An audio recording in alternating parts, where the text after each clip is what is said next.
The morning sky over Seoul changed forever when massive shadows began blocking out the sun. Commander Park Hyun-woo was drinking his coffee in the military headquarters when alarms started screaming throughout the building. He dropped his cup and ran to the main screen where other officers were already gathering. "Sir, we have unknown objects in Earth's orbit," reported Lieutenant Kim So-young, her voice shaking. "They're huge.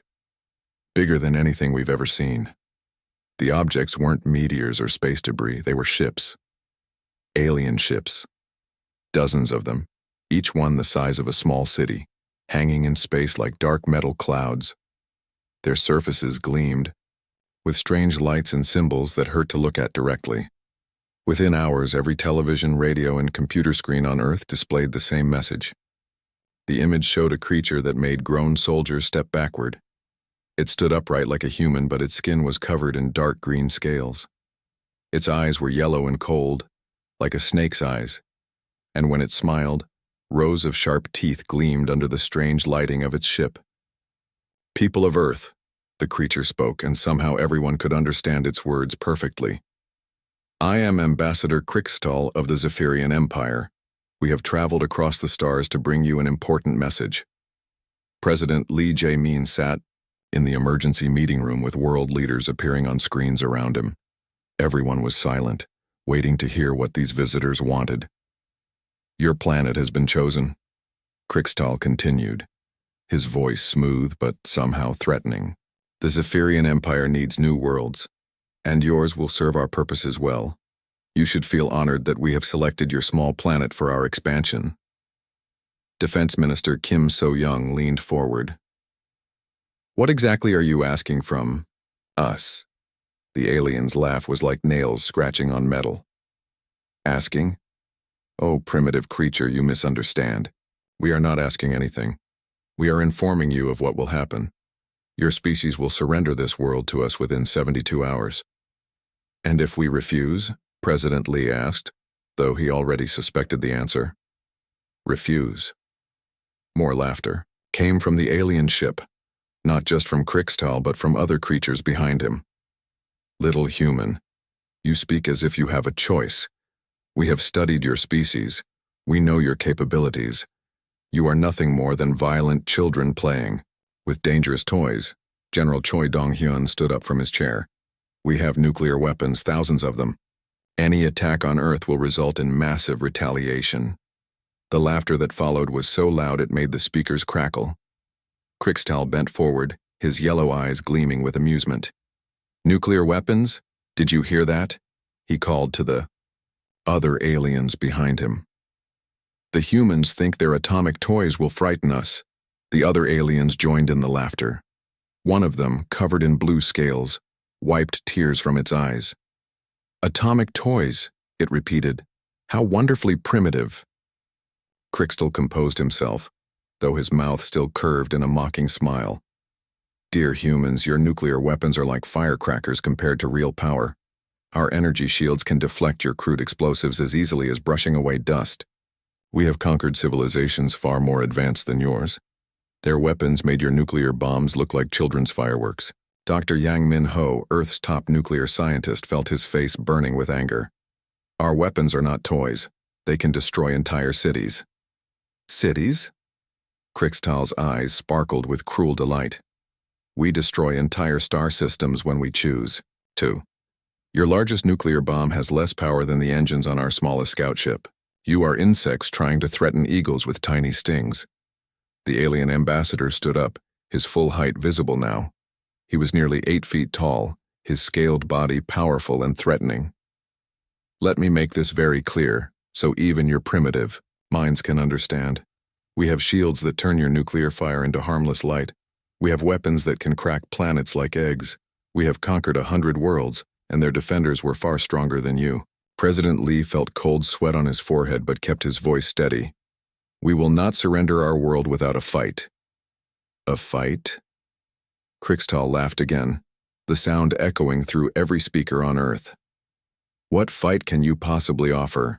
Your Stone Age nuclear weapons cannot even scratch our hulls. Your armies would be destroyed before they could fire a single shot. Your air forces would fall like insects in a storm." The alien leaned closer to the camera, his terrible smile growing wider. I have seen your movies, humans. I know you dream of heroic victories against alien invaders. But those are just dreams. This is reality. We are not movie monsters you can defeat with clever tricks. We are the Zephyrian Empire, and we have never been defeated. He straightened up, his voice becoming formal and cold. You have 72 hours to announce your complete surrender. Every government, every military, every human must lay down their weapons and accept Zephyrian rule. Those who cooperate will be allowed to live as servants. Those who resist will be eliminated. The transmission ended, leaving the world in stunned silence. Outside, people looked up at the alien ships hanging in their sky like swords waiting to fall. Some screamed, some prayed, some simply stood frozen with fear. But in military bases around the world, another emotion was growing alongside the fear. It was anger. Cold, determined anger at being dismissed as primitive insects. The aliens had made their first mistake. They had given humanity time to prove them wrong. The alien ships hung in the sky like death itself as panic spread across every city on Earth. In Seoul, people ran through the streets carrying suitcases and children. Cars jammed every highway as families tried to reach the countryside. Similar scenes played out in New York, London, Tokyo, and every major city around the world. But inside military headquarters, a different mood was taking shape. General Choi, Dong-hyun, stood in the war room surrounded by screens showing military bases from every continent. His jaw was tight with anger as he spoke to commanders around the world. They think we're bugs, he said quietly. They laugh at our weapons. They call us primitive. His fist hit the table hard enough to make coffee cups jump. We'll see who's laughing when this is over. Dr. Yang Min-ho worked frantically at his computer, studying every piece of data they had gathered about the alien ships. The nuclear scientist had barely slept since the aliens arrived, and his eyes were red from staring at screens for hours. General, I think I found something, he called out. Their shields aren't what they claim they are. Colonel Park Ji-un hurried over to look at his findings. What do you mean, Doctor? Yang pointed to his screen showing energy readings from the alien ships. Look at these patterns. Their shields are designed to deflect focused energy beams. Laser weapons, plasma cannons, things like that. But nuclear weapons don't work that way. He pulled up another screen showing nuclear explosion data. When a nuclear bomb explodes, it doesn't create a focused beam. It creates chaos, massive pressure waves, electromagnetic pulses, radiation bursts in all directions. Their shields are built to deflect arrows, but we're throwing hurricanes at them. General Choi leaned forward, hope growing in his eyes. Are you saying our nuclear weapons might actually work against them? I'm saying they might work better than they expect, Yang replied. Their technology is more advanced, yes, but it's also more specialized. They've become so focused on precise, efficient weapons that they've forgotten about crude, overwhelming force. Meanwhile, the aliens continued to mock humanity from their ships. Every few hours, Krikstal would broadcast new messages to Earth. His scaled face appeared on every screen, his yellow eyes full of contempt. Humans of Earth, he would say, we see you running around like frightened animals. Good. This shows you are beginning to understand your place. Some of you may be allowed to live as our servants if you surrender now. In another broadcast, he showed footage of other worlds the Zephyrians had conquered. Beautiful cities reduced to rubble. Advanced alien civilizations on their knees before Zephyrian soldiers. These species had weapons far superior to your atomic toys, Krikstal laughed. Yet they fell to us within days. What hope do primitive humans have? But the mockery was having an unexpected effect. Instead of breaking human spirits, it was making them angry. Really angry. Captain Kim Sung-min sat in his nuclear submarine deep beneath the Pacific Ocean. He had been listening to the alien broadcasts with his crew, and he could see the fury in their eyes. These were professional soldiers who had trained their entire lives to defend their planet. Being called primitive insects by alien invaders was not something they would accept quietly. Sir, his weapons officer reported, we've received new orders from command. All nuclear submarines worldwide are to surface simultaneously in 18 hours. Similar orders were being received at missile bases across 6 continents. Bomber pilots were being briefed for the largest coordinated attack in human history. Even the old nuclear weapons that some countries had planned to destroy were being prepared for one final mission. President Lee Jae-min stood before television cameras to address the world. Behind him, the alien ships were visible through the windows like dark promises of doom. But his voice was steady and strong. "The aliens call us primitive," he said. "They mock our weapons, they laugh at our defiance. They believe we will bow down like frightened children." He paused, his eyes hard as steel. "They are wrong." Around the world, people stopped running to listen to their president's words. In bomb shelters and military bunkers, soldiers straightened their shoulders.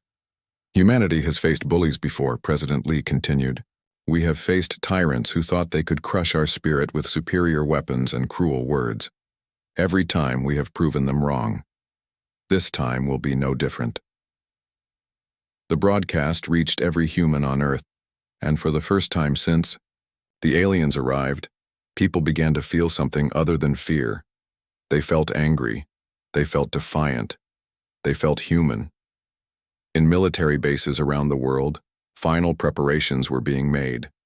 Nuclear warheads were loaded onto missiles, submarines moved into position, and bomber crews ran through their final checks. The aliens had given humanity 72 hours to surrender. That time was almost up. Dr. Yang worked through the night, calculating blast patterns and shield frequencies. Colonel Park coordinated with military bases on every continent. General Choi stood in the command center, watching status reports come in from around the world. "Sir," reported Lieutenant Kim So-young, "all units report ready. We have 3,000 nuclear warheads prepared for simultaneous launch." The general nodded. Grimly, the aliens had called their nuclear weapons toys. They had laughed at human defiance. They had dismissed Earth's defenders as primitive insects.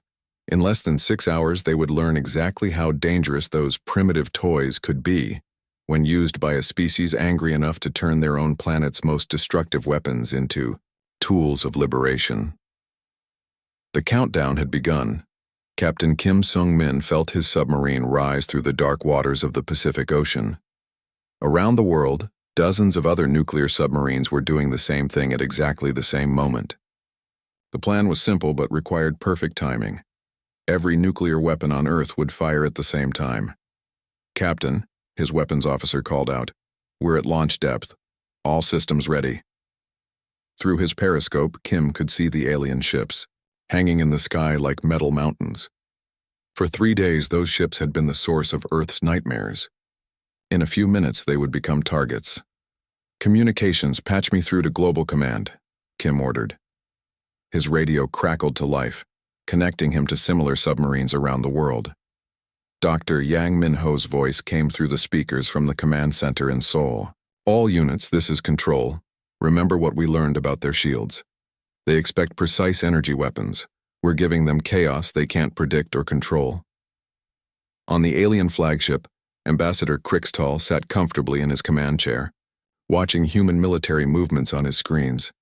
His yellow eyes sparkled with amusement as he saw submarines surfacing and missile silos opening across Earth's continents. "Look at them," he laughed to his officers. "The primitive humans are actually going to try their atomic toys against us. This should be entertaining." Commander Vextar, his second in command, studied the human activity with mild interest. "Sir, they appear to be coordinating a large-scale attack. Should we be concerned?" Krixtall's laughter filled the bridge. "Concerned? About nuclear weapons? Our shields have deflected the plasma cannons of the Altaran Republic and the quantum torpedoes of the Stellar Federation. Human atomic bombs are like throwing pebbles at a fortress. But something felt different about this attack.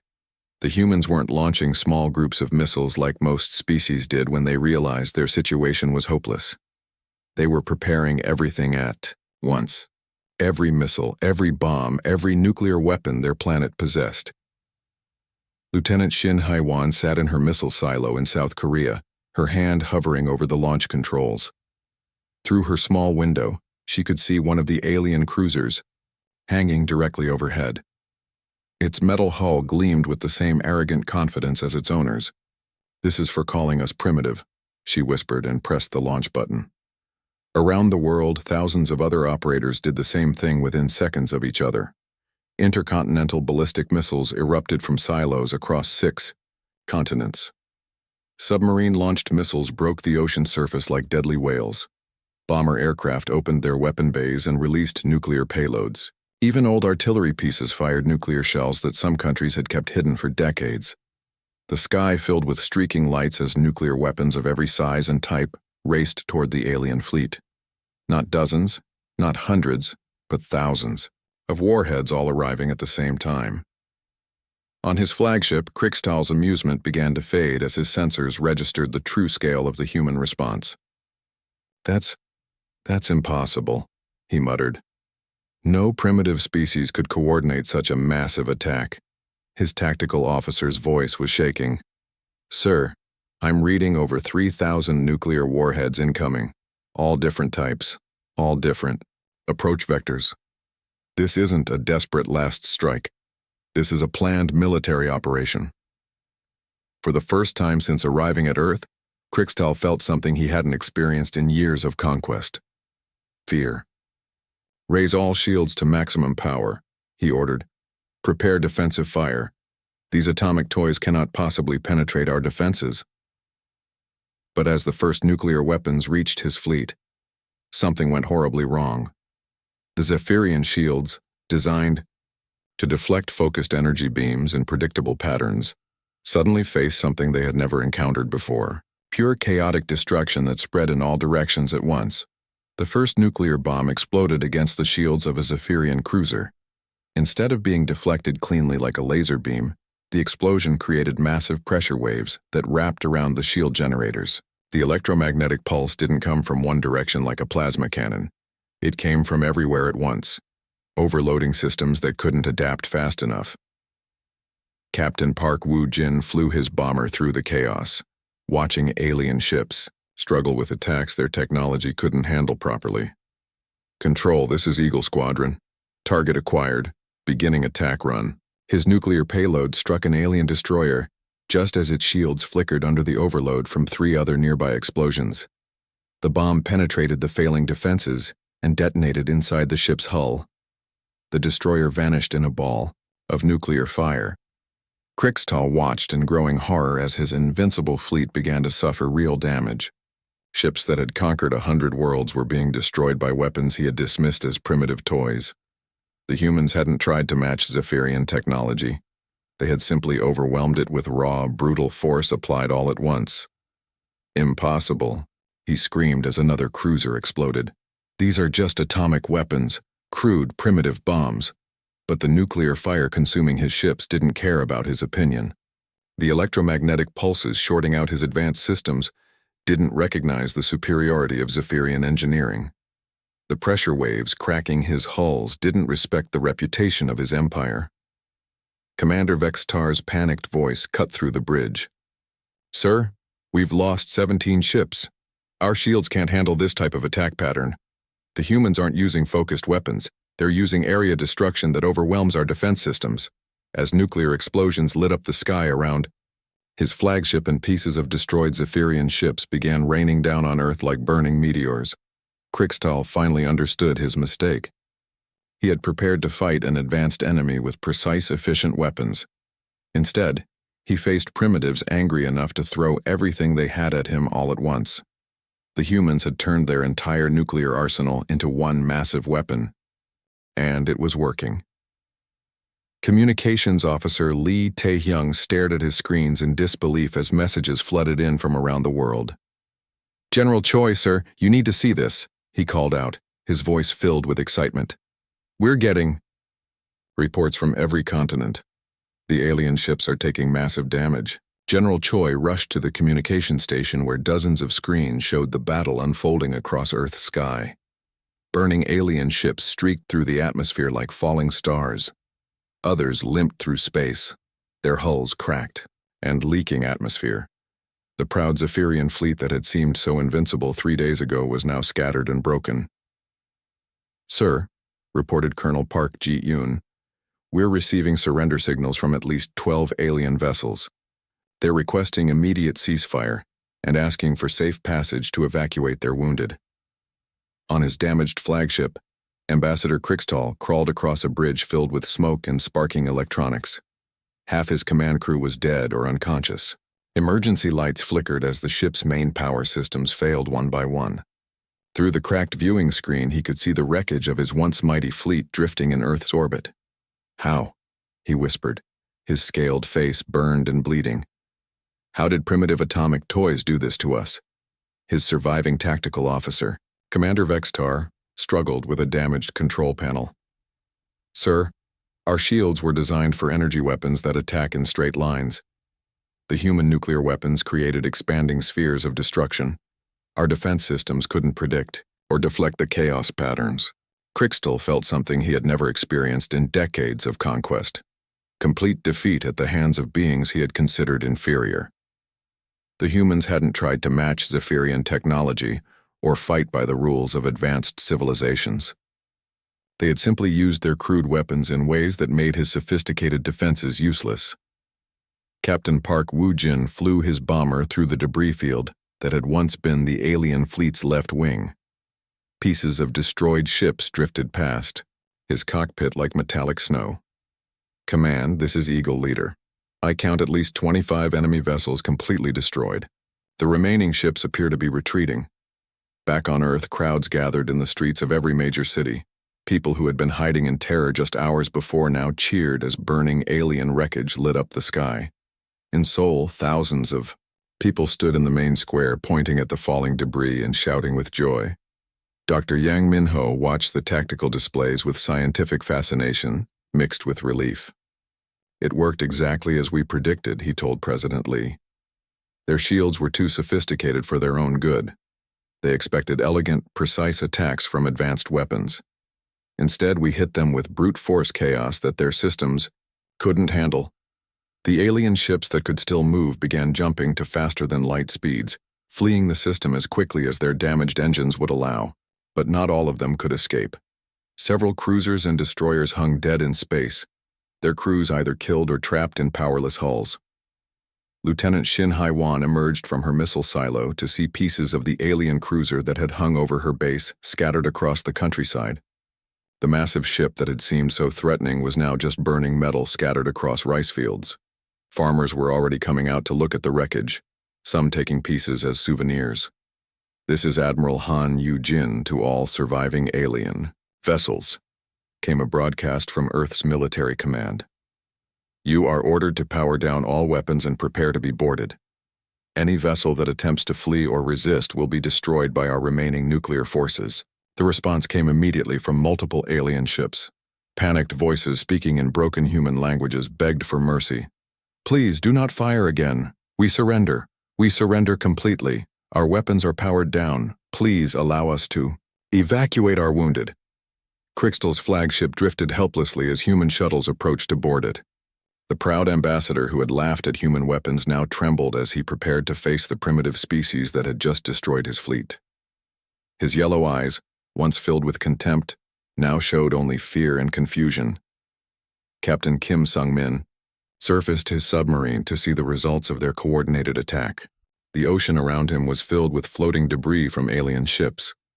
Oil slicks and strange alien materials created rainbow patterns on the water's surface. In the distance, he could see other submarines surfacing to witness their victory. "Control, this is Submarine Wolfpack Leader," he reported. "The ocean is clear of hostile targets. I repeat, all alien vessels in our sector have been destroyed or have fled." News broadcasts around the world showed the same incredible scene. The invincible alien fleet had been reduced to scattered wreckage in less than 2 hours. Military analysts tried to explain how humanity's nuclear weapons had overcome superior alien technology. But the simple truth was clear to everyone. The aliens had been so focused on advanced, precise weapons that they had forgotten the devastating power of crude, overwhelming force applied all at once. They had prepared to fight other advanced civilizations, not angry primitives willing to throw everything they had at the problem. As the last alien ship jumped to hyperspace and disappeared from Earth's sensors, General Choi allowed himself a small smile. "Send a message to all remaining alien vessels," he ordered. Tell them that Earth's primitive toys are still aimed at their remaining ships. Any attempt to return will be met with the same response. The tables had turned completely. The species that had mocked humanity's weapons now fled in terror from the very nuclear arsenal they had dismissed as harmless toys. 3 months after the nuclear fire had lit up Earth's sky, Ambassador Krixtal sat in a simple metal chair across from Admiral Han Yu-jin. The once proud alien leader looked nothing like the arrogant creature who had first appeared on Earth's screens. Burn scars covered half his scaled face, and his yellow eyes held no trace of their former contempt. The Zephyrian Empire formally recognizes Earth as a sovereign world, Krixtal said quietly, his clawed hands shaking as he signed the treaty documents. We apologize for our initial misjudgment of your species' capabilities. Admiral Han watched the alien ambassador with calm satisfaction. The woman who had once listened to alien mockery now dictated terms to beings who had claimed to be superior. Your empire will also pay compensation for the panic and damage caused by your invasion attempt. Of course, Krixtal nodded quickly. Whatever Earth requires. We have no wish to anger your species further. Dr. Yang Minho entered the room carrying a thick folder of reports. As Earth's new director of alien relations, he had been busy studying communications intercepted from across the galaxy. What he had discovered was remarkable. President Lee needs to see this, Yang said, placing the folder on the table. Word of our victory has spread to 47 different alien civilizations. They're all requesting formal diplomatic contact with Earth. In the president's office, Lee Jae-min read through the reports with growing amazement. The Alteran Republic wanted to establish trade relations. The Stellar Confederation was offering military alliance partnerships. The Cosmic Federation had invited Earth to join as a founding member of their defensive coalition. It's incredible, reported Intelligence Director Yoon Kyung-soo as he entered with more intercepted communications. Every major power in this part of the galaxy is talking about us. They're calling humans the species that defeated the Zephyrians with primitive weapons. Captain Seo Yoon-ji, now commanding Earth's first orbital defense platform, received another visitor request. Control, this is Lunar Station 1. We have another alien delegation requesting permission to enter our solar system. They're from something called the Void Merchants Guild. They want to discuss exclusive trading agreements with Earth. The pattern had been repeating for weeks. Alien civilizations that had never paid attention to Earth now competed for humanity's friendship. They brought gifts, offered technology, and spoke with careful respect about human military capabilities. President Lee smiled as he read the latest diplomatic request. They're not just respecting us, he told Dr. Yang. They're afraid of us. Every species in the galaxy now knows that humans are willing to use nuclear weapons in ways no one expects. The truth was spreading across the stars through alien communication networks. Humanity had done something no other species had managed. They had defeated the Zephyrian Empire not through superior technology, but through superior tactics and sheer determination. Commander Park Hyun-woo, now Earth's liaison with alien military forces, received regular briefings about how the battle was being studied across the galaxy. Sir, the Andromedans just sent us their analysis of our nuclear strike, he reported to General Choi. They're calling it the most effective use of primitive weapons in galactic history. The alien military academies were already teaching courses about the Battle of Earth. They studied how humans had turned their nuclear arsenal into a coordinated weapon that overwhelmed advanced defensive systems. The lesson was simple but profound. Sometimes the most effective solution is the one that seems crude to those who have forgotten the value of overwhelming force. Krixtal, now serving as the Zephyrian Empire's permanent ambassador to Earth, lived in a small apartment in Seoul. His empire had assigned him to stay on Earth as a gesture of respect and to ensure that humanity's anger remained satisfied. Every morning he walked past the memorial built where pieces of his flagship had crashed. The humans teach us an important lesson, he wrote in his daily report to the Zephyrian High Command. Advanced technology can make us forget that sometimes the simplest solutions are the most effective. We became so focused on elegant, sophisticated weapons that we forgot the power of crude force applied intelligently. Dr. Yang often visited alien researchers who came to Earth to study human military thinking. "You have to understand," he would explain to visiting alien scientists. "Our nuclear weapons weren't just bombs to us. They were symbols of our determination to defend our world. When you mocked them, you mocked our willingness to fight for our home." As Earth's first interstellar embassy opened in Geneva, alien diplomats lined up to present their credentials. Each one spoke carefully about mutual respect and beneficial cooperation. None of them mentioned humanity's primitive technology or crude weapons. Captain Kim Sung-min, now an admiral commanding Earth's submarine space fleet, often thought about how quickly everything had changed. 3 months ago, they called our nuclear weapons toys, he told his crew during a training exercise. Now every alien ship that enters our solar system asks politely for permission and keeps their weapons powered down. The galaxy had learned a valuable lesson about underestimating species that seemed primitive. Advanced civilizations across the stars now understood that sophisticated technology without wisdom could lead to defeat at the hands of those they considered beneath them. As President Lee signed another trade agreement with an alien confederation, he reflected on humanity's place in the galaxy.